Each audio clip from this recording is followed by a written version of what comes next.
we go. What problem are you solving? Look, we lost our background and everything. Hey, welcome back. Here we go. Another week, another dollar. One? Just $1? Just $8. Wait a minute. You're the libertarian. You're the one that's always talking about inflation. I should be getting more than just my $1 worth. Okay. Feels like it. So it should be 7. Shouldn't it be 7? 7. We'll figure out the units. There's some rate. I don't know. But go ahead. Whatever. All right. Well, let's get into it. We'll start with the new guy. Special guest for tonight. Who's the new guy? There's 4 people. Come on. Right, okay. Mike, you got to introduce yourself and tell me who you are, where you are, what you do, and what problem are you solving. My name is Mike Vladimir. I'm based in Portland, Oregon. It's beautiful right now. It's generally pretty beautiful up here. I love that it's kind of temperate. It doesn't get it's been in the 60s. Ideal weather. What do I do? I have a project, and I very deliberately use the word project. I have a project called Nascent Startups: How to Spend Your First 100 Days and $100 When You Have an Idea for a Tech Business and You Have No Customers. Okay, so sorry, everything just changed. Are you guys still? Yeah, you totally. Still here. I'm just looking at myself. It's really. I had an audience, and now handsome. I'm in therapy. I don't like it. I don't like it when I go full screen. Gosh, blame the camera. That's right, the production guy. What were you saying, Mike? Go ahead. So I have a project called Nascent Startups: How to Spend Your First 100 Days and $100 When You Have an Idea for a Tech Business and You Have No Customers. Nice. And so that the history of this, it's been more than 5 years in the making, 10 years, depending upon how you want to do the math. But basically, I went to business school, and I went there for entrepreneurship. I was all about starting startups. I was in the Bay Area, and I was at the Entrepreneurship Center all the time. And I'm a big fan of, pay it forward. So basically, as soon as I graduated, I started mentoring founders. And within about a few years, folks really started to give me this consistent positive feedback that I was really helping them frame their challenges in kind of a unique way. So I thought, why not write a book? And so for about the last 5 years, I've been working on the book, and it's I think up to 150 pages at this point of just a Google Doc that I just deliver. Well, ship it. I had an insight last November where I was like, you know what? Books are old. Sorry, Adam. I go vote for my kiddos. I'm like, books are old. What's cool is newsletters, because it's the same content, but I think it's easier to monetize and easier to get an audience Substack, and bro. engage. Mm-hmm. So exactly that. So my buddy Brian Wormuth, who I'll give a shout out to, has this wonderful Substack podcast newsletter called AI Artifacts. So you might have heard of AI. It's huge. There you go. And so he started a podcast around it. Who promised you this is going to happen? We got one. We got one. Okay. Oh yeah. We will do this another time, guys. This is not going to get better. This is only going to get worse. So this has been delightful. We will coordinate this in a calm, positive way. I got to run. Be well, my friends. Nice to meet y'all. Take care. I didn't have the under. I didn't have the under on 4 minutes, but yeah, he'll be back. I think. I know what problem he's solving. Daddy, they touched me. We've all been there, Mike. We have all been there. Some of us more recently than others. Still living the dream, Adam. Adam, what problem are you solving this week? All right, now I guess that we have some extra time. I was going to give you the simple version. I'll give you the complicated version. All right, so Ty, remember last week you were talking about what you could challenge as a mentor, sort of why are you doing this? All right. So I have been trying to match up, called it a couple different things, Startup Genie, you get 3 wishes. Remember Stack Overflow? I don't remember that. Sorry. All right, John, explain Stack Overflow in a way that I can't. Is that the question and answer code base where you can kind of just search other people's code stuff? Yep. Code snippets. All right, so I'm trying to connect startups questions with mentor answers in a way that the mentor can't really challenge, at first at least, the why. It's only about, if they ask for something, it's assumed that it's a good enough reason, and it's just, I want an introduction, I want to learn how to code, I want access to customers. At some point it will evolve into the traditional mentorship that we are accustomed to, and like, why do you want that thing in the first place? They should be articulating what they expect it will materialize into. But if they just articulate it, we accept it as true, and the mentors are there to deliver on that thing and see what happens. So in that parent-child relationship that we were talking about, the child, you have to articulate the parent and the strategy and why you're asking for that thing, but no one's allowed to challenge that relationship is true. They have to deliver, they're asked to deliver on that ask. Now there's certain rules, has to be kind of realistic, deliverable in less than 2 weeks, but playing around with that in a couple universities and here in the Midwest. I'll let you know how it goes. Let me see if I heard you correctly. So, you're trying to find ways to encourage startups to go with their gut before you tear them down and destroy them. I don't know, go with their gut, but empower them to at least ask for something and start making that connection. Why are they asking for that thing? And then, you see a lot of these mentor communities that are, I don't want to say overbuilt, but if everything else, build it, they don't come, doesn't work, like an hour, just talking to a founder and telling them to go talk to customers doesn't always work. So right. Again, like, I'm always trying to judo some of this stuff, and it's like, all right, instead of convincing them that what they're asking for is wrong, let's just give them, it's like the Willy Wonka, remember what happened to the boy who got everything he wished for, he lived happily ever after. Right. Like, what happened? What would happen? Now, again, there have to be rules, and it's hard, especially with this libertarian theme that popped up today. Like, a lot of rules here.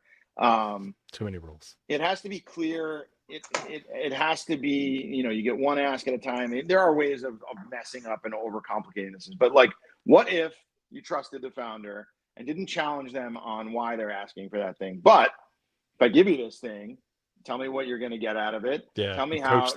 Tell me your strategy. You start making the connections into, oh, you got it. Now you can't. There's not a million of these for free forever, but at the early stage, especially in an early stage student environment, it doesn't work anyway, kind of talking them out of it. So I kind of like that. And here's why, because I've used that style before, but I think it really goes to coaching styles, right? There are some teams that I've coached that you really need to stay on them hard. You really need to question everything, so that way they approach it from a different angle, or they get unstuck, or they get out of their own heads. And there's some that you can say, all right, I want you to try it, and I want you to come back with kind of, what do you think the results are, without really like riding them too hard, just letting them go through the process and skin the knee. Yes, and it gives you license to then go hard on the data, right? So yeah, hey, I'm not questioning the parent, but if I just give you the thing that you asked, you're the one that you asked for it. Now you got it. Mm-hmm. Seeing this strategy, stuff that we talked about in the last couple of weeks. Is it feeding into the parent? Did it work? Did you get it? Was the expectation match the result?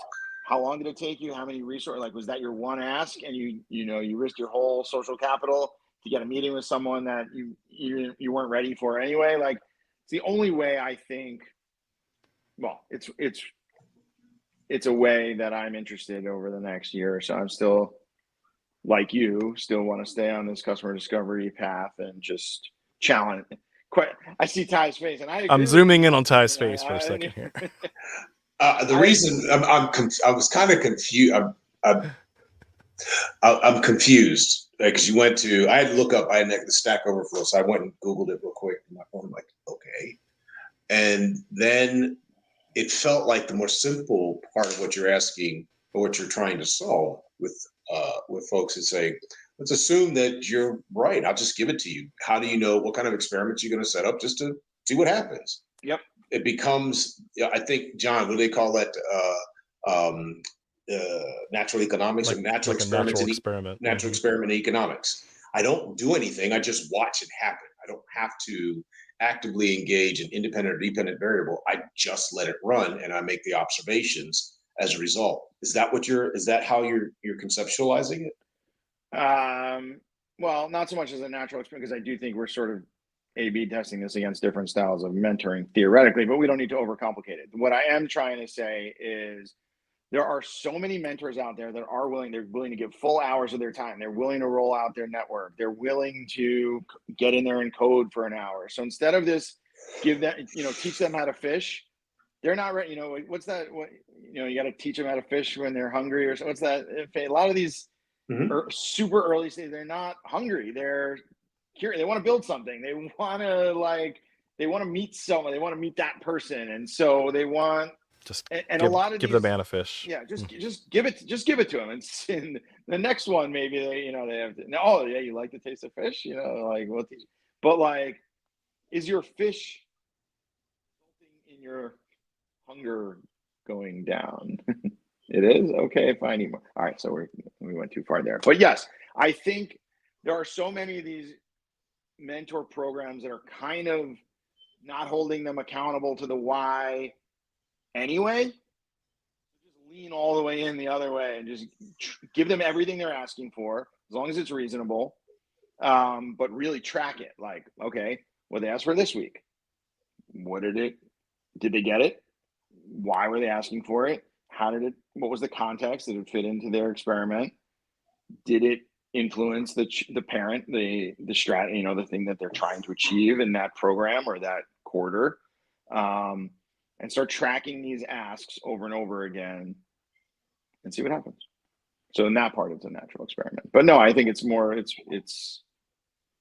an experiment, and it's, I don't think there's anything natural about it. I mean, you're taking a ton of these free resources, and giving them to founders,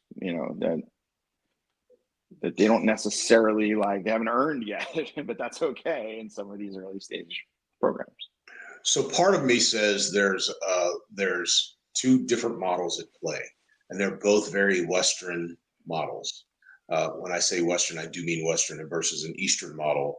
And the Western model I'm hearing is either abundance or scarcity, right? So it's a dichotomy between the two. You either give it all to them and see do they waste it? Do they learn anything from it? Or we are withholding in some way. We only give them a little bit once they prove that they've earned it.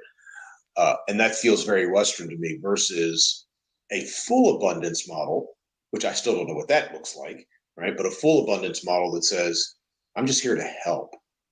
Mm-hmm. How can I be of service?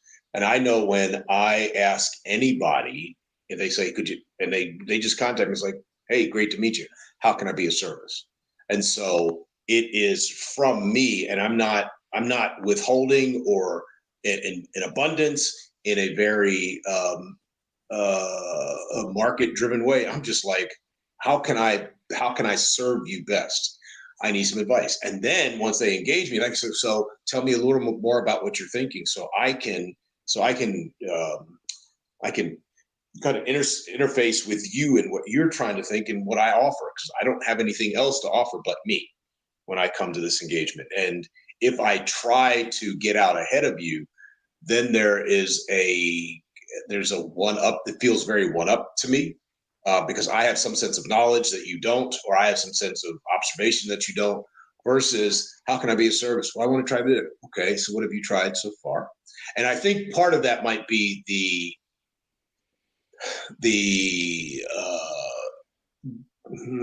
group psychology stuff that I've been trained in over 30 years. Like, how do literally, when we train people, you go into group without memory, or what do we say, memory or want, right? You just show up. You literally show up without memory or desire. That's it. Memory or desire. I don't want anything from you. I'm not trying to give you anything. And I don't remember what you were prior to me engaging with you or what memory I have of you in terms of, I think that you're like this. You remind me of so-and-so, therefore you must act like that. No memory or desire. I just show up. Now, that's not fully human. You can't do that because we have memory and we have desire. Sure. But the word that John taught me, which shows it, beginner's mind. Like, how do we come to an engagement with the beginner's mind? If you have a beginner's mind, I don't have a memory, and I don't have necessary desire. The only thing that I want is to understand. Right. Mm-hmm. I like it. Or Socratic questioning. Right. Right. Like, what does that mean? Talk to me. I don't. That I'm confused. Exactly. So that's where I'm at. What are you working on, John? What problem am I solving this week? I don't have a good answer for it other than trying to survive like Mike was doing. Trying to balance the life, work, and You're doing failing, better than he is right now. So and failing appliances. So that's always fun as a homeowner. Yeah. Like when it rains, it pours. So only so many hours in the day. Like, how does the dishwasher know that the dryer's going out? Know that the washer machine is on his last leg? Like, you guys are playing. Y'all are talking. The machines are talking. They're talking. It's the Internet of Things, and they're all out to get me. all right, since we're should we get who's the fridge in Silicon Valley? Should we get that clip up since we have some playtime today?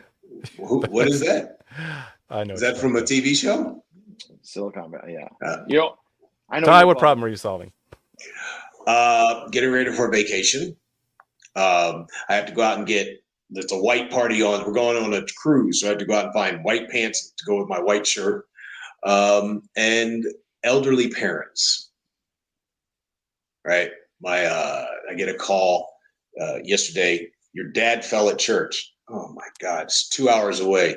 I'll be right there. I drive to Pennsylvania, and my son gets in the car with me, and we get up there and trying to deal with them. And mom's freaked out. Neither one of them look their age. They're 82 and soon be 81s, right? Moving around, doing what they're doing, making it happen. But it's what happens, I think, when we have a life position shift, and what was the parent-child is now the child-parent, and you have to figure out.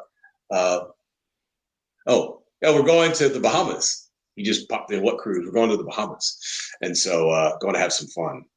But I'm trying to figure that out. And then trying to raise money. So how do you raise, this is a good question. This is a good problem. Not a good problem, but it is a problem, my day job. How do you raise money in a very austere or very restrictive, not austere, but it's restrictive environment? So you go, we want national defense money. Cool. Well, what are you going to give us? I don't have anything to give. I have ideas to give. Okay, I need to build stuff.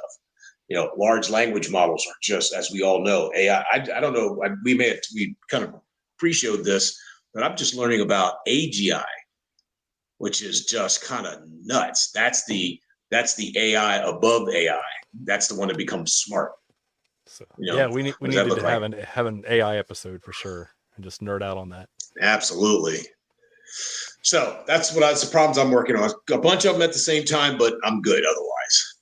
Good. Keep your head above water. Yes, sir. Doggy paddle. So, absolutely. Mike's quick evacuation was actually a very good metaphor for like what I call this episode baby startups, right? He calls it nascent startups, but interesting. Using the metaphor of a brand new parent, they don't hand you the book like I thought they were going to, the book of all the answers and what to do, right? You are now trusted with a life when you come home for the very first time, and you're like, now what do I do? Which is true when you have a startup. If you have a good idea, if you have some potential solution, technology, problem you identified, now what? No one tells you like what to do. There's no owner's manual for founders. And everyone tells you what to do, which is or you get all the free advice, just like parents. Right. Here's what you need to do. Here's what you need to do. And the best piece of advice I got as a new parent was, don't listen to anybody else's advice. Well, if Mike were here, he would disideation is he has 43 things not to do, hopefully within the next 10 minutes. But if not, we'll get him back next week. But I know this is something you're passionate about, Adam, too, is just kind of like, what next? I mean, to me, what next is, even though I went on and on about just like the other thing I'm going on and on is sort of a means to an end and a teaching tool and something in these programs where you're in a program with resources and access to mentors, and you already have something that, frankly, a lot of people don't. But what next to me for the last 15 years, and still like just talk to 10 customers. And I think I've been thinking about this the last couple of weeks. Instead of calling it customer discovery, like I feel like we should just call it feedback, because that's all anybody wants anyway. But it's the right kind of, it's this unbiased feedback from an actual customer, not an investor, or the mom test holds up. We should link to that. But like, feedback is the word that they know, that no matter whether it's first-time founders, and they want feedback. They usually want it on their app or their idea. But yeah, I'm still convinced. Unfortunately, founders aren't, so I'm still fighting that battle. But yeah, there's no single more valuable thing that you can do than have 10 conversations with people and watch. We keep every week we talk about the records and the CDs and the fumbling around in the booth, like going and finding that person who is fumbling around with the vinyls and asking them questions about music. It is intimidating. So I don't want to say it's not. It's easy and it's accessible. It's certainly not. It's simple, but it's not easy, right? It's so intimidating, and I totally understand that. And so that's why, I used to go from 100 interviews to try to, bribe founders to do interviews. And then it's just like, what if we can get them to do one, right? Like, what if we can get them, even if it's a bad interview, like, what if we can get them, Ty, our friend Becca, I did a workshop years ago. I said, do a non-zero number of interviews, and that stuck with her. And so now it's written in my office with her quote underneath. Yeah, there's all their scripts. There's no scripts there. People go out of their way to build stuff, to talk to partners and distribution channels. I'm working with a team right now, one of these universities. They've done literally every single thing you can possibly do except for talk to the end user. Every single thing. And I'm not giving them a hard time. They're doing interesting things, and they're doing noble things, but they've thought about every assumption, manufacturing, business model, and all that stuff's so important. Yeah. So like we go back and forth, like, yes, all of it is necessary. They have literally thought about every single thing possible. It's almost like, how it's, remember, like, if you get a zero on a multiple, if you get a zero on a true false quiz, some teachers will give you 100 because of how hard it is. It's nearly impossible to get a zero on a true false test on purpose or even by accident, right? Statistically, right? Should be 50-50, right? Right, right. So statistically speaking, they have literally uncovered every assumption, every test, every thought, every idea. And this, again, is that a prestigious program. Me and the other men, I'm not the only, I'm not the only one that's trying to give them a hard time. Have you talked to me and the other mentor? Like, you've talked to at least some of partners, manufacturer. Yeah, I'm going. Anyway, so there's just no replacement for those. The first one, and then the first 10. So, John, you said something I thought was really interesting, and it goes back to Mike. And those that are watching this or rewatching this, you'll see Mike pop up, and then his child pops in, and he has to dash off.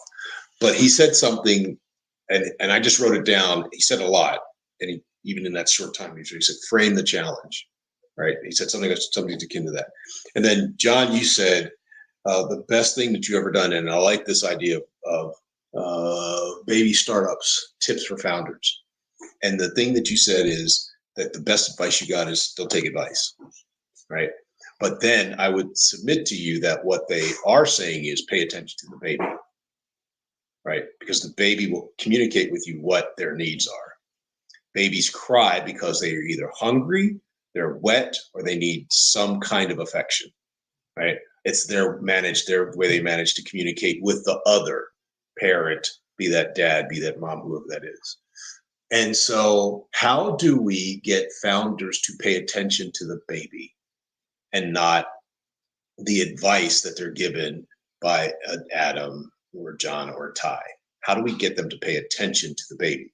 And the baby has all kinds of needs. The baby has like really functional needs. It needs resources. The baby has relational needs. The baby has, which is the functional part. I mean, the desirability. The baby has growth needs or has affection needs. I know that if I'm applying energy into this, I want to know that I'm going to be getting something out of this. And so do you, Adam, say to your startups, how are you paying attention to your baby? The thing that you love, that you cherish, that you've nurtured. It seems to me that you're only paying attention to part of the needs of the baby, that your baby needs some kind of idea that it's loved. How do you know that your baby is being loved? Somebody has to love it. Well, who are those people? Buyers. How do you know that they love your thing? So that's the metaphor that comes to mind with the title of this, what you said, and then how you're articulating it, Adam. I love the metaphor. I think the only distinction, and this also goes back to what Mike was saying about how there's all these resources for all these assumptions about that they've already put all these resources and they love their, I love this metaphor, but also a lot of people are just curious. They're startup curious, right? They think they have an idea and they are actually willing to throw it away. But they just need to know what to trust, right? Like they get a lot of advice on market size and, app development and development costs and blah, blah, blah. So on the one hand, this idea of paying attention to your, I try to keep the metaphor, paying attention to your baby, whether it's a real baby or just like, we can't half pay attention to, anyway, yes, paying attention to it. And that's why, I don't judge ideas anymore. I tell them to look at the startup and not at me. That has become my sort of only move. 10% of the time, I'll be like, all right, this is interesting. I'm guilty of, I shouldn't cross this wall. I'm not a mentor anymore. I'm on your team, and I want to be an entrepreneur for the next, 10 minutes or half an hour. But I think pretty much the only job of a mentor is doing everything you can to get out of the way and just, keep deflecting back. What signals are you getting? Yeah, I like the judo metaphor that you said earlier too. I guess I've always been. I guess I'm just a nanny. So I guess it's the same. It's not a mentor. I'm a manny. A cup of sugar makes the medicine go down. Makes the medicine go down. Make the medicine go down. So this is interesting to me. This idea of mentoring versus coaching versus advising. I think that there's a track here that you're developing, and then how do you take up the role? And the role is only at the benefit of the people who you're serving, which for me is how might I be best of service is my inquiry and like, what do you need? Which is one thing I learned from you, Ty, early on in the career. There's a time when you coach and there's a time when you consult. There's a time where you help people get to the answers, and there's a time when you can just say, do you want me to tell you the answer? Because I have some experience in actually building this thing or doing this thing or where 10 other teams I've worked in the past have failed on this, and I don't want to see you crash into a wall. So there, one thing that I do is I ask permission to switch roles, right? Absolutely. If I'm with a team, I'm like, hey, is it okay if I do a shift here and I make it very clear I am no longer in a supporting role, coaching role. Now I'm actually going to give you specific advice that I think will help, and then I'll switch back. But I try to make my best effort to be very explicit and not pull any surprises on people, to let them know, which hat I'm wearing, so that way they get like you said, the best service at that time. I think that if you don't do it, you're actually committing professional malfeasance. Say more. So the dependency cycle that people have with an Adam as he's doing one, if he doesn't announce that I am now switching this role, I'm now taking up a different role, what you end up with is a cascading effect of mistrust, right? Because now I am switching on you, and I've been working with you so long, and all of a sudden, Ty, you switch roles, and now you're telling me what to do, but that's not how you establish yourself. That's not how you came to this engagement. And now you have a whole set of problems that you're just not ready to deal with. That actually, again, I think it's professional malfeasance to not say that, to ask permission. Because when you do ask permission, now you are saying, you're announcing to the startup that you're working with, the people that you're coaching, that I'm no longer having a conversation with you like this. I'm going to have another conversation at your agreement. And I think that the other part is you teaching people how to go in and have conversations with customers. Like, am I selling you something? Am I asking you questions for advice? Am I doing some unpacking with you? If you don't have that clear boundary, oh my God, that could go. They could nuts. see it as like a bait and switch. Oh my God. Mm-hmm. Oh my God. Particularly if I'm the startup going to customers, and I know I've been in situations like, I thought you were, you're selling me? Oh no. Oh no. No, I didn't agree to this. That's not cool. That is not cool. So I definitely, I agree. 100%. You have to do it. This is an interesting conversation that we're having, because this feels like, to me, this feels hard for some reason. This conversation feels very hard. We can definitely have it, but it feels hard because there are parts of me that are confused, and maybe it's about the role, and and how you take up the role will address how you solve the problem, how you address the problem. To your point, John, if you're consulting, or if you're coaching, or if you're cheerleading, each one of those is a different way to take up the role, which to me speaks volumes about who we are, not who the startup is. Well, let's go back to the metaphor, right? Raising children. So I have an almost teenager and a couple others in between, and then a toddler, right? And so I have to play a different role with my teenager than I do with the toddler. I have to be more direct. I can't sit down and explain all the abstract reasons why he shouldn't be eating Legos, right?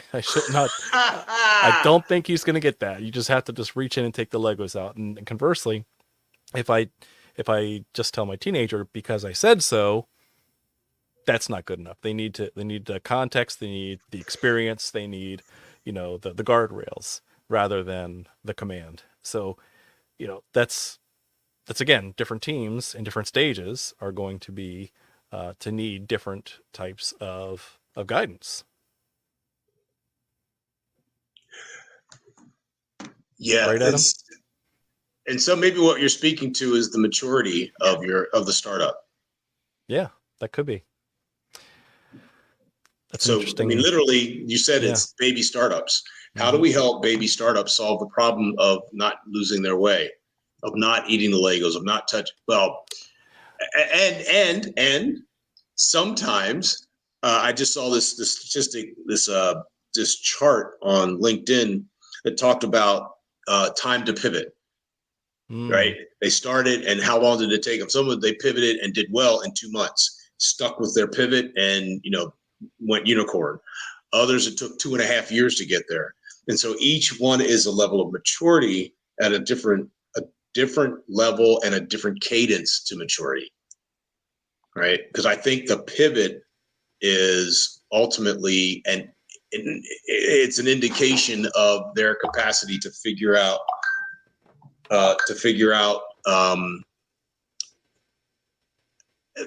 how they are solving the right problem, right? That the problem I went in with, I had this problem. I thought I had this problem, and it ain't it. Now I'm just pivoting because I figured out where the problem really lies and how I can solve that problem and for whom to do what, blah, blah, blah, blah. Yeah, and so that, I mean, when you put it that way, the title of the episode is wrong. It's not baby startups, it's baby founders, right? And there really is a huge difference. I mean, it goes back to what you were talking about last week, Ty. Like, when can you challenge? Now we're going to mix metaphor. When can you challenge the parent, or when can you challenge the why? When they're teenagers, when they're second-time founders. It has nothing to do with the startup. It has everything to do with the team. But when they're early stage, I mean, they're literally baby. They have no idea what they're talking about in the least condescending way possible, and yet it's also when the teaching is the least effective, right? So it's like, well, it really is a question of it's the founder, and you can, I'm starting to believe that you can only challenge, like, why are you doing this in the first place, when they're teenagers, right. when they're So, babies. Yeah, I think that's a really good segue, because the more I think about it, there's a style of coaching that I learned early on in like agile coaching circles, which is called Shuha-Ri, which is based off of Japanese martial arts style. And what I love about it is that it actually it's kind of 3 phase, and it's like you actually have to follow it blindly in the beginning. That's the Shu phase. Just do what I tell you. Don't question it.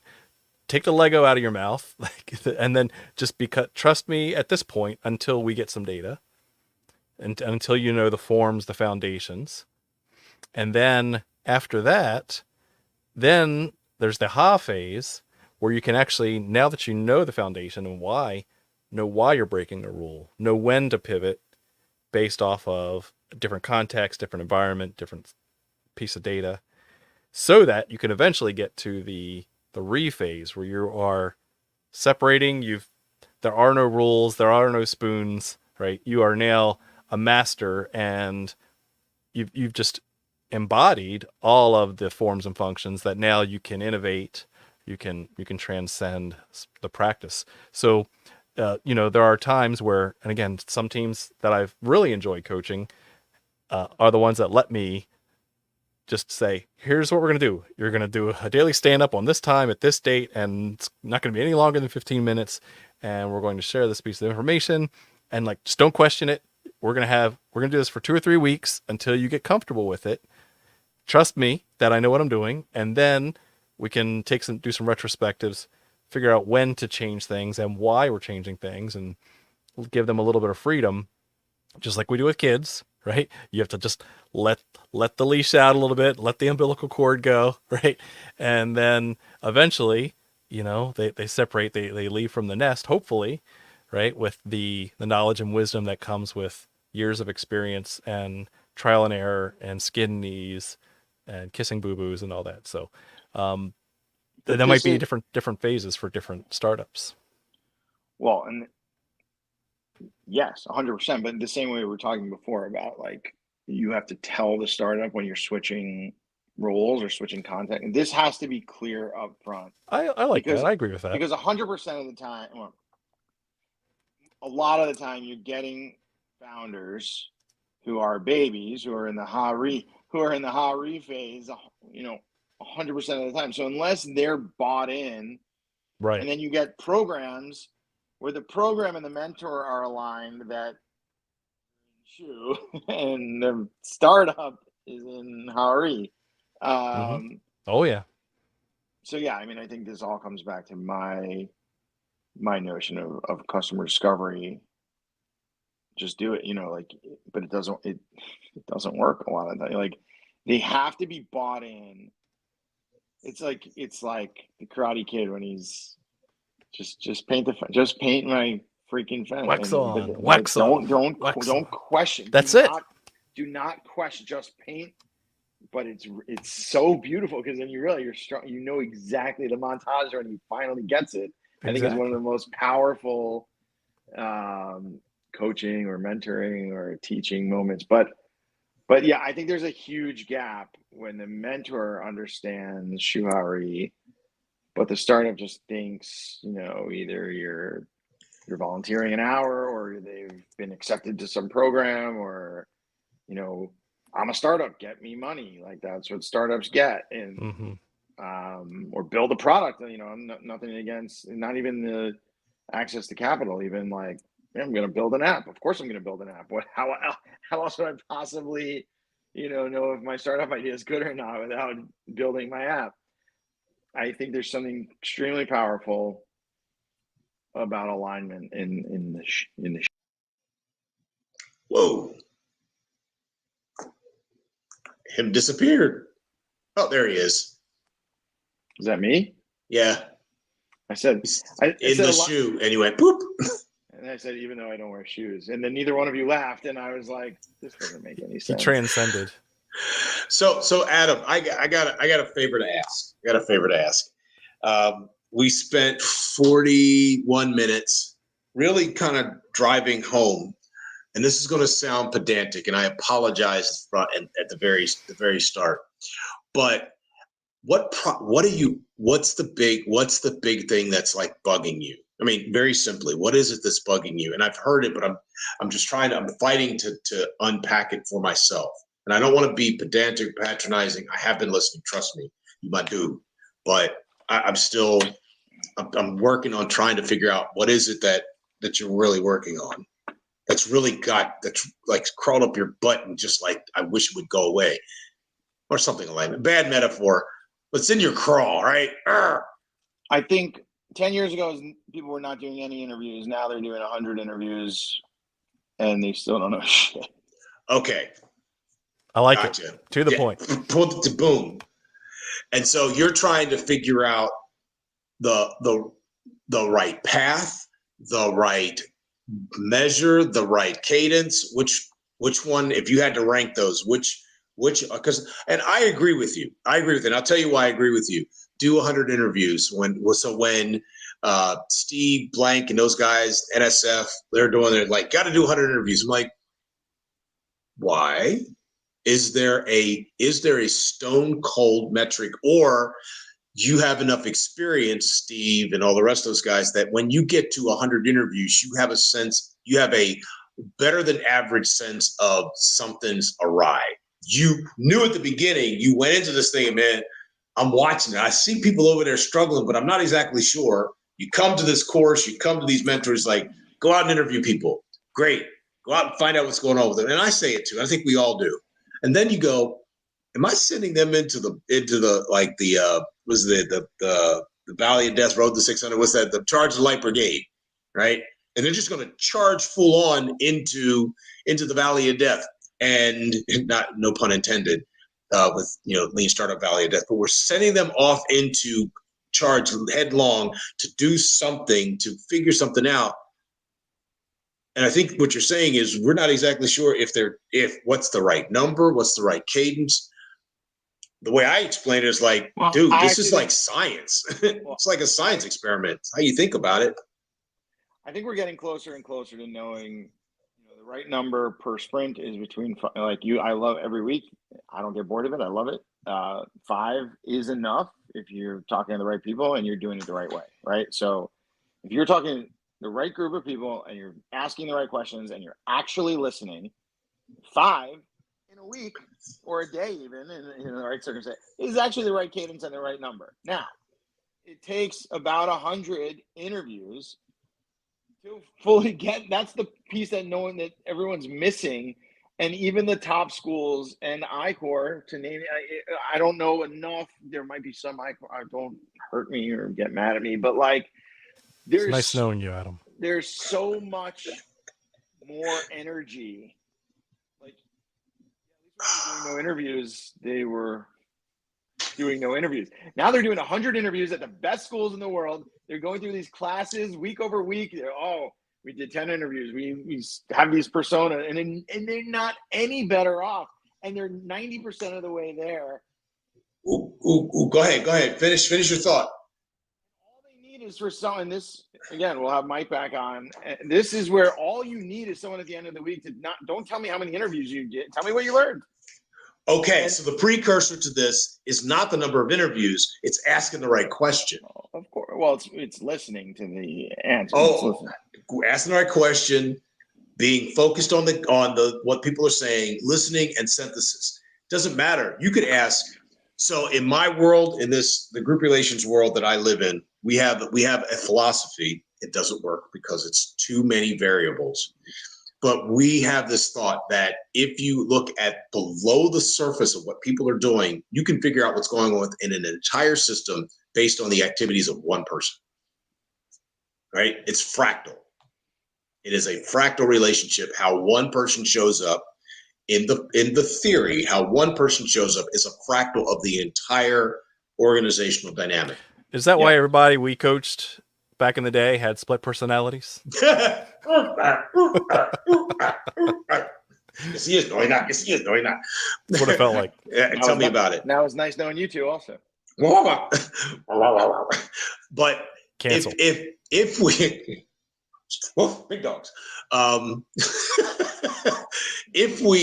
Then maybe what we're saying is that we need to do a better job of helping people how to stay present. Ask present questions, stay present to the experience, and understand their present understanding. Because then I could figure out, I have enough information. I've talked to 3 people. I don't need to talk to anybody else. The math doesn't work necessarily, right? But maybe if I ask the very right question, ask it to 2 or 3, 4 people, I really have a good sense of what's really going on because I've been present to what my experience, and this is part of that Western split that's not real, that my experience and their experience, what is it, Schrodinger's cat, the observation, you change the observation as you look at it. Well, of course, we're trying to make sure that we're not influencing bullshit. You got to. So James O'Connor says it's about talking to the right people, asking the right questions, and getting the insights with as little bias as possible. Hey, James, good to hear from you. But you're right. And then making the right decision or a decent decision and doing it all over again. And yes, I truly believe. Yep. Done. Absolutely. But I would just push back a little bit, James, and that is understanding your bias, not as little bias, because you're going to have it. Just being aware that you have it, what they are, what your priors are. And then you are available to the experience about how to do this. You're just not saying, you're not disregarding it either consciously or mostly unconsciously. You're disregarding your own experience. You're incorporating like, wow, that was interesting. In my world, in my group relations world, the one of the biggest instruments that you have in the experience is yourself. You are the barometer of your experience. If you feel confused about what's going on, dollar get you done. There's some other confusion somewhere. But you have the tools necessary to kind of ferret out where the confusion is. At least we hope so. Yeah, and it gets back to, I think, a term I threw out a couple of weeks ago, like intellectual humility. There you go. Being aware, again, back to the biases, is to say, I'm comfortable not knowing, and I know that I'm bringing in some baggage, but I'm not trying to ignore it. I'm not trying to say it's not part of who I am. I am going to take in sensory data through my lived experience and yet try to, as like you said, be as present as I can with the current environment, the current context. So I'm not going to forget that I have a past. I'm not going to forget that I have a lived experience, but I'm also going to approach each of this with that beginner's mind and to say, given who I am and where we are today, what is? I'll just stop there. James, I don't want. Sounds like you both know James very well. I don't want to push, but I want to go back to the hypothesis piece quickly. Mm-hmm. I think it's 100% true for later stage startups or later stage project teams. I do think, and I was a big, when we used to teach this, it's like you must understand your hypothesis. You can't go and just start mixing chemicals together and see what sticks. And so Yes, I 100% agree. That being said, there was an old quote about if you put a big market against a bad idea or a bad idea, like the market always wins. There was a couple of those, like if you put this versus this, the market always wins. If you put this versus this always wins. I think if you have that intellectual humility, if you are talking to the right people, if you're asking the right questions and you're doing some sort of customer immersion or proper problem discovery, even if you don't have a strong hypothesis, if you're listening to the results really, and you're taking a step back and you're not looking at the aggregate, you're looking at one interview plus one interview, the data point itself and adding them up 3, 5, 10, and you look at that, it matters a little bit less if you had a strong hypothesis going in. As long as you're willing to be like, what's really happening? What's going on with this cohort of people objectively? And you have a mentor who's willing, or someone else, or a peer group who's willing to look at that data with you and be like, what do you see here with these 20 people? Like, what's going on with these 20 people? Yes, that should help you then inform your next hypothesis. Mm-hmm. But I think in the first couple of cycles, you can get away. It's not good hygiene. And again, totally agree with my new friend. Your friend is my friend. But I do think the first few, in terms of just letting people get comfortable and trusting the process and letting them learn a few things themselves. The thing, which sounds like heresy, the thing that you can actually let go of first is having a strong hypothesis. If you're talking to the wrong people, it's never going to work. You're going to get false negatives, false positives. If you're not asking the right questions, it's never going to work, ever. If you're not listening, it's never going to work, ever. So John is the engineer here, and John taught me a lot about basic science, stuff that I didn't pick up out of undergrad because I didn't have that strong math background, and I dropped out. Yeah, right here. Yep. He taught me, he helped me understand and Lenz's law, and I was like, I freaked out, like, oh my God, this is so cool, right? A hypothesis, by definition, should be falsifiable. Is that how you should? Absolutely. If your hypothesis is always being verified, you didn't have a hypothesis, you set yourself up to make sure you didn't look bad. And so to your point, Adam, if you go in and if you have a hypothesis, you better be ready to go, man, that didn't work. Well, Great. crap. Science. Right. Figure it out. Move on. Do something different. But I think in a world, in a world where everybody has to get it right, which is very Western, that you got to make sure that you get it right. What happens if are you willing to accept that it got wrong? And can you learn from what didn't happen, but what, to your point, Adam, what did happen? Right. So I'll even disagree with myself and say the hypothesis is really important, but it's the same freaking hypothesis every time. I believe these people have this problem, right? Yeah. And you'll see very quickly. People ask about sample sizes and metrics and all this stuff, but if you interview the same group of people around the same problem and you observe them or listen to them, you will see very, very quickly that there's a pattern. Most of the time, you're wrong. They don't. I like it. And they're certainly not actively trying to solve it. But all right, you want to watch more of these? Go to youtube.com/@whatpays. Ty, final thoughts on tonight?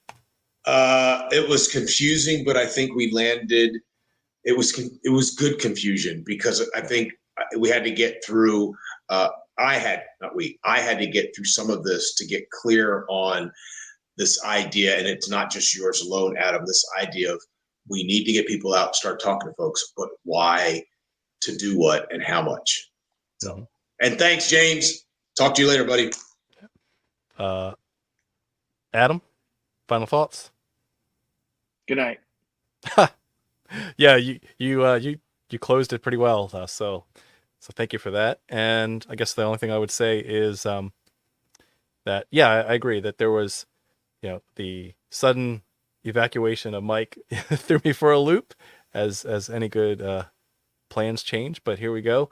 The metaphor was strong for what to do, and just as a lived experience too.